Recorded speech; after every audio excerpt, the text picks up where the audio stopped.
Assalamualaikum warahmatullahi wabarakatuh. Baiklah, saya Rini Oktaviani Putri dengan NIM C1C0264. Di sini saya akan menjelaskan mengenai pajak penghasilan pasal 24 dan pasal 25, di mana tugas ini dibuat untuk memenuhi tugas mata kuliah perpajakan 2 dengan dosen pengampu Bapak Wirmi Eka Putra.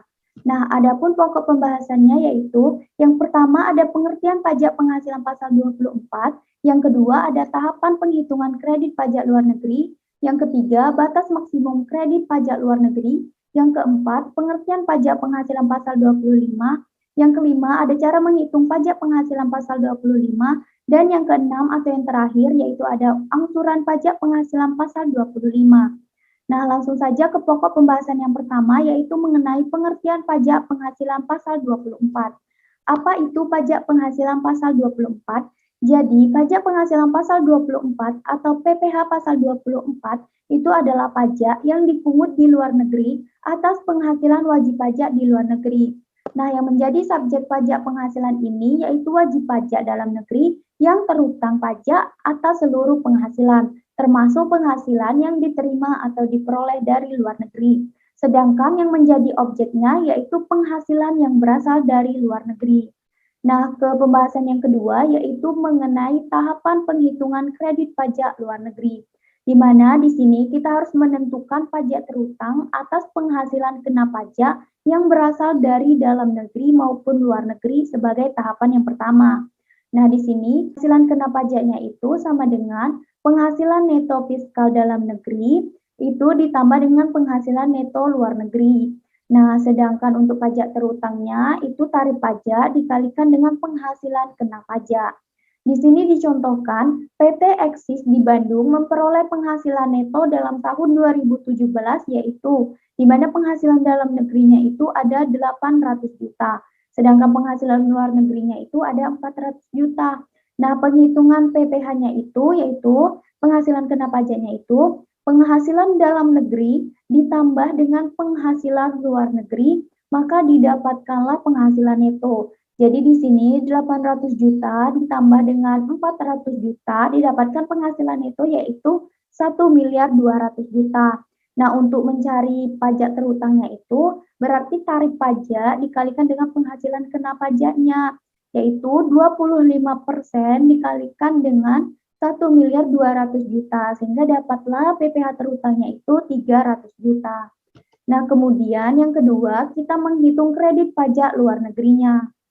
Di sini, kredit pajak luar negeri dihitung dengan tetap berpegang pada batas maksimum kredit pajak luar negeri dengan memilih nominal terendah penghitungan pajak penghasilan di bawah ini. Nah, pajak penghasilan maksimum yang dapat dikreditkan itu sama dengan penghasilan luar negeri itu dibagi dengan total penghasilan, kemudian dikalikan dengan pajak penghasilan terhutangnya, di mana penghasilan luar negerinya itu ada 400 juta.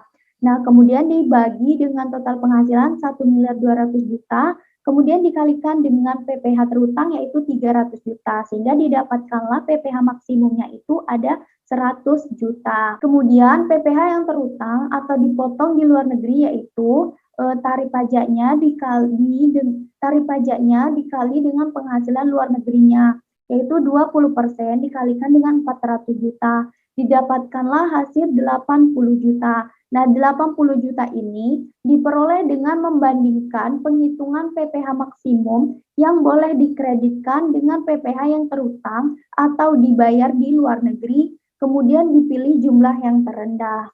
Nah, kemudian pembahasan yang ketiga yaitu mengenai batas maksimum kredit pajak luar negeri atau KPLN. Nah, penghitungan kredit pajak dihitung dengan tetap berpegang pada peraturan batas maksimum dengan mengambil nominal terendah dari yang pertama yaitu ada jumlah pajak yang dibayar atau terhutang di luar negeri, yang kedua itu ada penghasilan luar negeri atau PLN dibagi dengan penghasilan kena pajak kemudian dikali dengan PPh terhutang, kemudian yang ketiga yaitu jumlah PPh terhutang untuk seluruh penghasilan kena pajak dalam hal penghasilan kena pajak lebih kecil dari penghasilan luar negeri.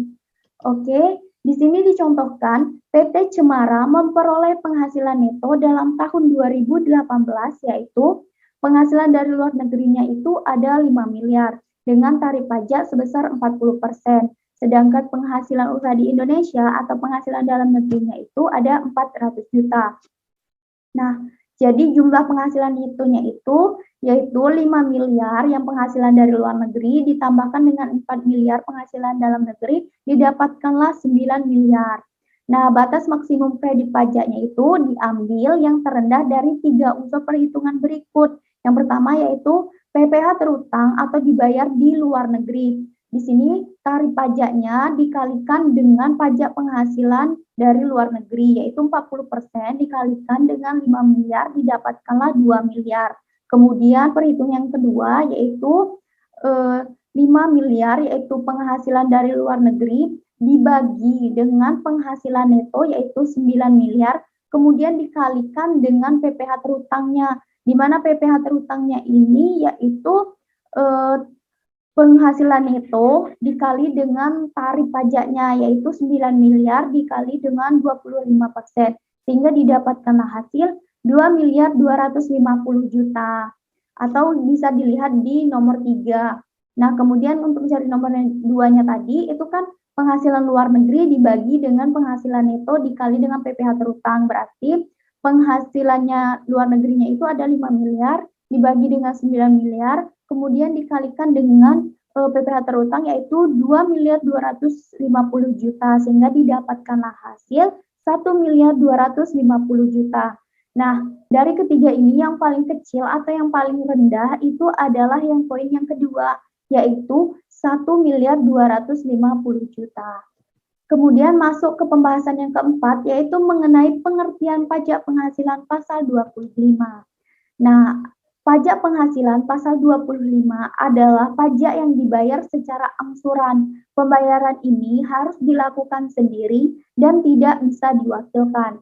Ada 2 jenis pembayaran angsuran pajak penghasilan pasal 25 untuk wajib pajak orang pribadi, yaitu yang pertama, wajib pajak orang pribadi pengusaha tertentu, yaitu yang melakukan usaha penjualan barang, baik grosir maupun eceran, serta jasa dengan satu atau lebih tempat usaha.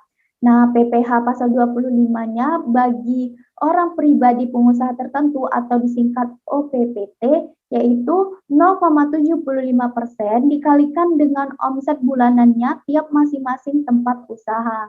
Nah, yang kedua itu ada wajib pajak orang pribadi selain pengusaha tertentu atau disingkat sebagai WP-OPSPT, yaitu pekerja bebas atau karyawan yang tidak memiliki usaha sendiri. Nah, pajak penghasilan bagi OPSPT ini yaitu penghasilan kena pajaknya dikalikan dengan tarif pajak penghasilan pasal 17 ayat 1 huruf A Undang-Undang Pajak Penghasilan dalam 12 bulan.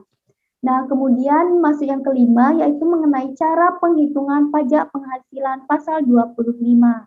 Nah, besarnya angsuran pajak penghasilan pasal 25 dalam tahun berjalan atau tahun pajak berikutnya setelah tahun yang dilaporkan di SPT tahunan PPh tahunan pajak penghasilan itu dihitung sebesar pajak penghasilan yang terutang pada tahun lalu yang kemudian dikurangi dengan pajak penghasilan pasal 21 dan pasal 23 serta pajak penghasilan yang dipungut yaitu pasal 22 dan pajak penghasilan pasal 24. Nah, di sini dicontohkan jumlah pajak penghasilan Tuan Dias yang terutang sesuai dengan SPT tahunan yaitu pajak penghasilan 2018-nya itu sebesar 30 juta. Nah, pada tahun 2018 dia telah membayar dan dipotong atau dipungut yaitu pajak penghasilan pasal 21-nya 8 juta, pajak penghasilan pasal 22-nya 2 juta, pajak penghasilan pasal 23-nya 2 juta, dan pajak penghasilan pasal 25-nya 12 juta. Jadi total pemotongannya itu ada 24 juta. Nah, kurang bayar yaitu pasal 29 tahun 2018-nya itu ada 6 juta. Nah, besarnya angsuran pajak penghasilan pasal 25 tahun 2018 itu adalah pajak penghasilan yang terutang tahun 2018. Itu pengurangannya itu terdiri dari pajak penghasilan pasal 21 yaitu 8 juta, pajak penghasilan 22 yaitu 2 juta, pajak penghasilan pasal 23 yaitu 2 juta. Nah, kemudian totalnya itu adalah kemudian total pengurangannya itu yaitu 12 juta. Nah, jadi yang kurang bayar tadi yaitu 6 juta ditambahkan dengan 12 juta. Didapatkanlah dasar perhitungan pajak penghasilan pasal 25 tahun 2019 yaitu sebesar 18 juta. Sedangkan untuk besarnya pajak penghasilan pasal 25 per bulannya itu 18 juta dibagi dengan 12 bulan sehingga didapatkan per bulannya itu 1.500.000.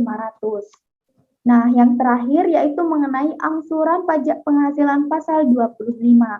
Di sini yang pertama yaitu pajak penghasilan pasal 25 bagi wajib pajak bank. Dasar untuk penghitungan angsuran pajak penghasilan pasal 25 bagi wajib pajak bank adalah laporan keuangan yang disampaikan kepada otoritas jasa keuangan sejak awal tahun pajak sampai dengan masa pajak yang dilaporkan.